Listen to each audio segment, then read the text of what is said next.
In 1951, Frederick Terman proved himself to be a visionary when he established the Stanford Industrial Park. The park was a collaboration between Stanford University and the city of Palo Alto. With 660 acres dedicated to research labs, offices, and manufacturing facilities, the Stanford Industrial Park was truly the start of Silicon Valley as we now know it. The beginning of Silicon Valley as an epicenter of innovation began in 1955 with the arrival of the Shockley Semiconductors Laboratory. Founder William Shockley was one of the inventors of the point-contact transistor in the Bell Laboratory operated by AT&T. Shockley, however, was not named in the patent. Famed for his hot temper, Shockley resented this so much that he left AT&T and formed his own company, Shockley Semiconductors Laboratory. Shockley Semiconductors Laboratory made its base in Mountain View in the Santa Clara Valley. Shockley set about recruiting the most talented engineers he could find. Among them were two exceptionally gifted young men, Gordon Moore and Robert Noyce. Shockley's volatile temper made him incredibly difficult to work with. A group of engineers, including Moore and Noyce, disagreed with Shockley about what type of material to make semiconductors out of.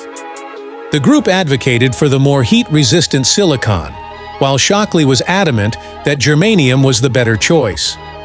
8 of Shockley's team, known as the Traitorous 8, left the company in 1957 and formed Fairchild Semiconductor.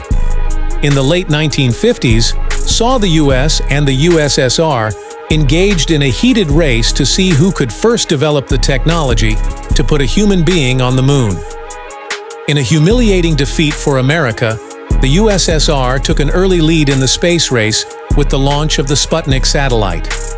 This prompted President Eisenhower to create both the National Aeronautics and Space Administration, NASA, and the Advanced Research Projects Agency, DARPA. These two departments were dedicated to developing new technologies, whatever the cost. Any company that could prove itself worthy would be granted almost unlimited funding. In the early 1960s, DARPA was funding more than 70% of all computer technology research in the U.S. Many of the newly established firms in Silicon Valley jumped at the chance, and soon the area was the center for the development of the U.S. ballistic missile program, as well as technology used in military satellites, tracking systems, and microelectronics for advanced weapons systems. Fairchild Semiconductor was one of the companies that leveraged these military contracts to transform itself from a small electrical engineering company into a tech giant. Around this time, Moore famously came up with what is now known as Moore's Law, the theory that the number of transistors on an integrated circuit would double every 2 years. During the 1960s, Silicon Valley came into its own. The Cold War and the space race created an increased demand for integrated circuits. The Apollo program saw NASA sourcing an estimated 60% of all its integrated circuits from the Santa Clara Valley area. In 1964 alone, NASA purchased 100,000 integrated circuits from Fairchild Semiconductor. 1/5 of all military contracts and 44% of NASA contracts went to companies based in the Santa Clara Valley. By 1965, the Stanford Industrial Park was home to 40 companies employing more than 11,400 people.